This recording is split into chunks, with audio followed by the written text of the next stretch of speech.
Drew Kane thought he had already lost everything. But on this day he lost control. And what Willow did next? It may change Port Charles forever. Because while the police quietly closed a case, someone else quietly began building an empire. And by the end of the night, a romantic date would turn into something no one saw coming. At the PCPD, tension filled the room long before a single word was spoken. Kai Taylor stood stiffly in front of the detectives, calm on the outside, careful on the inside. The question was simple. How could Michael Corinthos have gotten a key to Drew Kane's place? Kai didn't hesitate. There was no way, not that he knew of, not ever. And that answer landed like a brick. Because Ada Justine Turner had expected more. She expected cracks. She expected hesitation. She expected something she could use. Instead, she got nothing. And when Kai left the room, Justine's frustration boiled over. She turned her attention to Harrison Chase. In her mind, there was only one explanation left. Chase planted the key. It was neat, it was simple, it tied up the loose ends. But there was one problem. She couldn't prove it. Not a fingerprint, not a witness, not a trace of evidence. And without proof, there was no case. The Drew shooting investigation officially cold. Nathan West and Dante Falconry exchanged looks. This wasn't closure. This was a pause. And in Port Charles, pauses are dangerous. Because when the law steps back, someone else steps forward.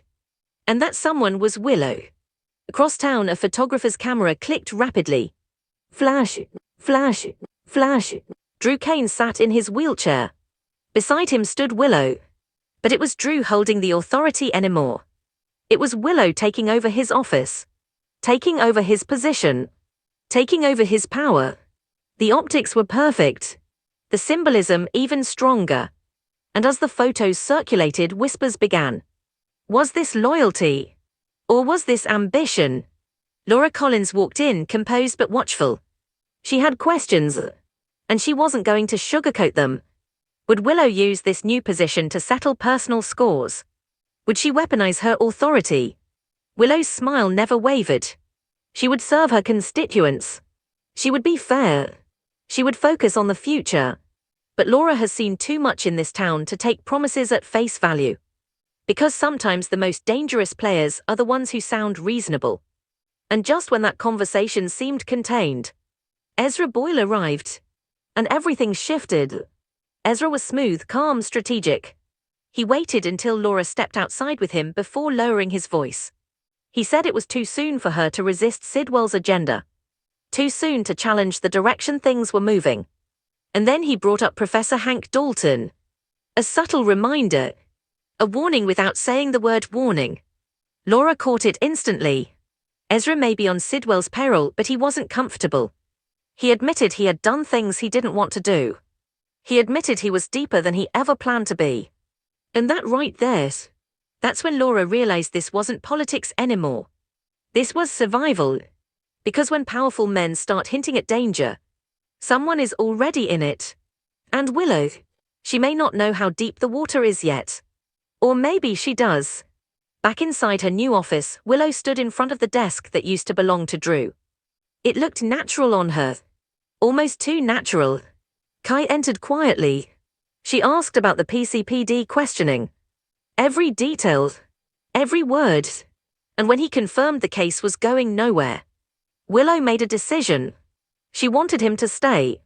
On staff. With her. That surprised him. It surprised Trina later even more.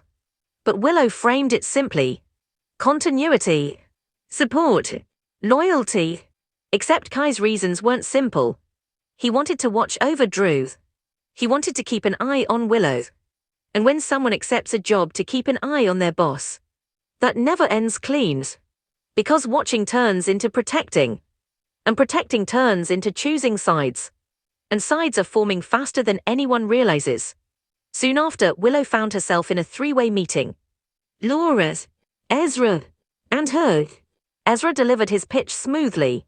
Sidwell is wealthy, connected, influential. Aligning with him would open doors. Make her stronger. Make her effective. Laura counted every point. Caution, independence, integrity. Two opposing forces standing on either side of Willow. And Willow? She listened. Calm, measured, strategic. Because she's not reacting anymore. She's calculating. And after the meeting ended, she revealed something no one else heard. Privately to Drews. Her full custody plan wasn't working. The police weren't pursuing Michael. There would be no arrest. No dramatic downfalls. And that complicated everything. But then she said something that should make every viewer pause. Maybe it's better this way. Because the more the police dug, the more they might find something that pointed to her. She didn't elaborate. She didn't need to. That single thought. That was enough. Because now the question is whether Michael is guilty. It's whether Willow is hiding something far more dangerous. And as she turned her focus toward being Congresswoman Kane, the ambition in her eyes was undeniable. This isn't just about custody anymore. This is about legacy, power, control. And if Willow is playing the long game, how far is she willing to go? At the Quartermaine mansion, tension was brewing for a different reason. Tracy Quartermaine was not convinced. Not about the keys. Not about the investigation. And certainly not about Willow.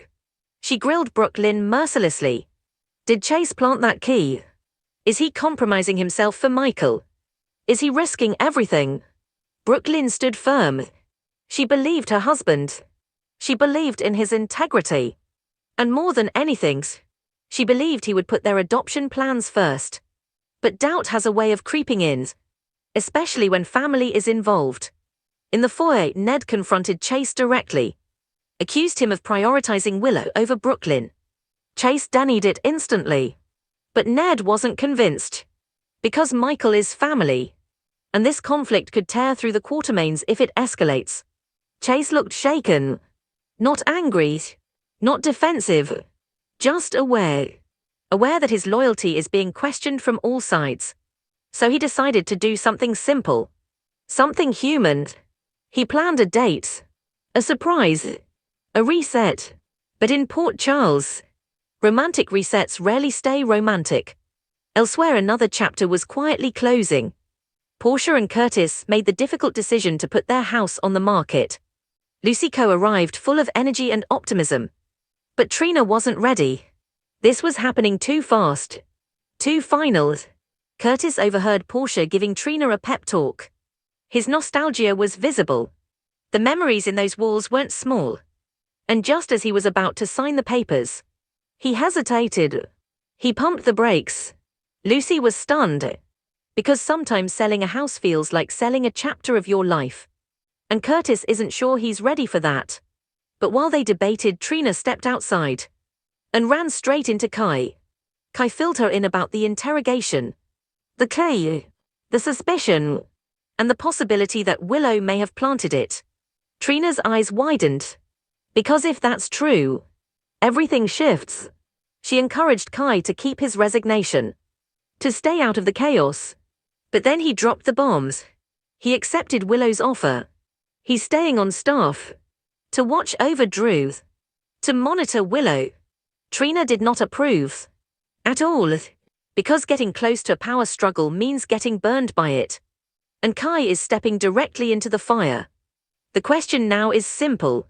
Will he uncover something? Or become collateral damage? And then there was Charlie's pub. Christina Corinthos Davis proudly revealed the renovations. New energy. New look. New beginnings. Sonny stood nearby, quietly responsible for making it happen. Michael and Jacinda admired the changes. But conversation shifted quickly. Laura named Willow as Drew's successor instead of Alexis. Christina couldn't make sense of it. Privately, she vented to Sonny. She's worried. If Michael is prosecuted, he could lose his children. Sonny reassured her.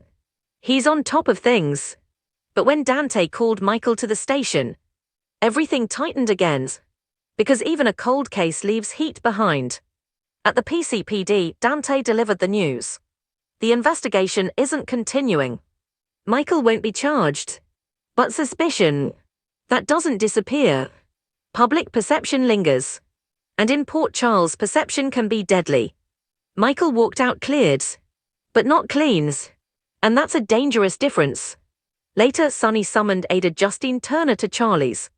Their conversation was delicate, careful, layered with subtext. She informed him the case had officially gone cold. She accused him of pretending interest in her, of manipulating the situation. But Sonny denied it softly, calmly, and that dance between them, it's just beginning. Because attraction mixed with power politics never stays harmless. And if Sonny is balancing business, family and legal pressure, how long before something slips? But while the law retreats, and politicians reposition, and families argue, one couple is about to experience something that will shake them to the core. Chase took Brooklyn to a quiet, hidden spot he discovered while walking his beat. It was peaceful, unexpected, beautiful. They laughed. They breathed. For a moment the chaos faded. And then Brooklyn saw something in the distance. Her body froze. Her eyes widened. And she cried out. What did she see? Who was there? And why did it look like horror instead of surprise? Because whatever is waiting in that darkness is about to change everything. Brooklyn's scream didn't echo. It shattered. Chase turned instantly, heart slamming against his ribs. Whatever she was staring at, it wasn't small. It wasn't harmless. And it definitely wasn't part of the romantic evening he had planned. At first he couldn't even see it clearly. Just a shadow. Something out of place. Something wrong. Brooklyn stepped backward, her breath shaking. Chase, what is that? He moved closer, instincts kicking in, cop mode, protective mode. And then he saw it. A car, abandoned near the edge of the wooded pass. Door slightly opened. Headlights off. Engine cold. But that wasn't what made Brooklyn scream. It was what was inside. Or rather, what wasn't. The driver's seat was empty. But the back seat, there were signs of a struggle. A broken phones. A torn piece of fabric. And a faint streak on the door handle that looked far too dark to ignore. Brooklyn's hand gripped Chase's arm. This isn't random. And she was right. Nothing in Port Charles is random. Chase stepped closer, scanning carefully, no touching, no contaminating evidence. He felt it immediately. This wasn't just a bad scene. It was a message. But for who? And why here? He pulled out his phone to call it in. But even as he did, his mind was racing. Because earlier that day he had been accused of planting evidence. Now he was standing in front of something that felt very real. Very intentional. And very dangerous. Was this connected to the Drew shooting? Or was something else brewing beneath the surface? Before he could answer that, Brooklyn whispered something that made his stomach drop. I think I recognize this car. And that changes everything. Across town, Willow sat alone in her office. The building was quiet now. Drew had left for the evening. The staff had cleared out. And for the first time all day, she allowed herself to breathe. But it wasn't relief on her face. It was calculation. She replayed every conversation. Laura's warnings. Ezra's pitch. Kai's questioning. Michael's freedom. The custody plan had stalled. But power was growing. She walked slowly around the desk that now belonged to her. Congresswoman Keynes. It still sounded new. But it felt right. Her phone buzzed. A message. Unknown numbers. 3 words. Be careful tonight. No explanation. No signature. Just that. Willow stared at the screen. Was this political intimidation? Or something more personal? And then she did something interesting. She didn't panic. She didn't call anyone. She deleted the message. Because if you're afraid, you save proof. But if you already know the source, you erase it. And that right there should make everyone watching very uncomfortable. Meanwhile, Kai stood outside Portia and Curtis's house staring at his phone. Trina had just left, frustrated. She didn't like his decision. Didn't trust it. Didn't trust Willow. And honestly, neither did he. But someone needed to be close. Someone needed to watch. He thought about the keys. About the timings. About how clean everything looked. Too clean. And in his gut, something felt staged. He wasn't sure what he would find working for Willow. But he was certain of one thing. If she was hiding something, he would say it. The question is, would he survive seeing it? Because people who uncover secrets in Port Charles don't always get to tell them. At Charlie's pub, the air had shifted. Sonny and Ada Turner were still seated across from each other. The renovation glow had faded. Now it was just two players at a table. She accused him of manipulating narratives, of nudging investigations, of pretending interest. He leaned back slightly, calm, measured, and then he said something that caught her off guard. "You think I don't care about what happens to my family?" It wasn't loud. It wasn't dramatic. But it was personal. Because Sonny doesn't bluff when it comes to family. And Justine knew that. But she also knew something else. Powerful men rarely separate emotion from strategy. She told him the case may be cold. But public suspicion lingers. And that's when Sonny's eyes hardened. Public suspicion can be managed. Evidence cannot. And with no evidence, Michael is safe. For now. But the way Justine looked at him before leaving. It wasn't over. It never is. Back at the abandoned car scene, police lights now flashed in the distance. Chase had reported it. Brooklyn stood back, arms crossed tightly. She finally said it. "It's Willow's campaign car." Chase froze. That changes everything. Because if this is connected to Willow, then tonight just became political. And personal. Officers approached carefully. Chase filled them in. No bodies. No drivers. Just signs of struggle. And then one of the officers said something chilling. "This car was reported missing an hour ago." Missing. Not abandoned. Missing. And if Willow didn't report it, who did? Because someone clearly wanted it found. Brooklyn looked at Chase. "Is this about Drew?" He didn't answer. Because he didn't know. But he knew one thing. This wasn't random vandalism. This was a move. And someone is playing chess. Meanwhile, Laura sat in her office long after everyone had gone home. She couldn't shake Ezra's warning. Professor Dalton. Sidwell. Willow. The layers were stacking. She picked up the phone. Paused. Then dialed. Not the police. Not Willow. Someone else. Because when politics gets dark, you call someone who understands shadows. And whoever Laura just reached out to. That's going to shift the board. At the same time, Michael stood alone outside the PCPD. He was cleared. Technically. But he didn't feel victorious. He felt watched. Judged. And when he checked his phone, there were already news alerts. Speculation. Headlines. Social media whispers. He exhaled sharply. Even innocent men don't escape reputation. And then his phone buzzed. A photo. No sender. Just an image.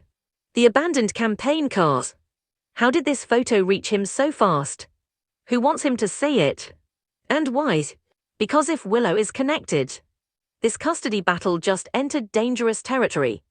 Back in her office, Willow finally received a call. Short, direct. Her expression didn't change much. But her eyes sharpened. "I understand," she said quietly. After hanging up, she stared out the window at Port Charles. The lights below. The town she claims to serve. The town that now feels like a battlefield. Was the abandoned car an attack on her? Or something she already anticipated? And here's the real question. Is Willow reacting to events? Or orchestrating them? Because if she is, then everyone else is already 3 steps behind. Chase returned home late. Brooklyn hadn't stopped shaking. He reassured her. But inside he was unsettled. Because this car, it wasn't just campaign property. It was leverage. And someone wanted Willow vulnerable. Or wanted it to look that way. He checked his phone. Missed call. Unknown numbers. Voicemail. He hesitated. Then played it. Static at first. Then a whisper. "You're looking in the wrong direction." Click. Silence. Chase stared ahead. If he's looking in the wrong direction, Then what direction should he be looking? At Willow? At Michael? At Sidwell? Or at someone none of them see coming? Because sometimes the most dangerous enemy is the one no one suspects. And as the night deepened, Port Charles didn't sleep. It shifted. Laura waiting for a response. Sonny calculating the next move. Kai stepping into a role that could expose everything. Michael watching headlines spiral. And Willow, standing alone in her office. Quiet, composed, unshaken. Almost as if chaos was part of the plan. So here's the question every GH fan should be asking right now. Is Willow becoming the hero Port Charles needs? Or the mastermind no one saw coming? Did someone target her tonight? Or did she just gain the perfect sympathy narrative? And if that abandoned car is only the beginning, who will be the first casualty in this new power war? Drop your theories in the comments. Do you trust Willow? Do you think Michael is truly in the clear? And what exactly did Brooklyn and Chase just step into? If you love daily General Hospital drama, deep breakdowns and shocking predictions, make sure you subscribe so you never miss what's coming next. Because in Port Charles, the quietest moves are always the most dangerous. And this game, it's just getting started.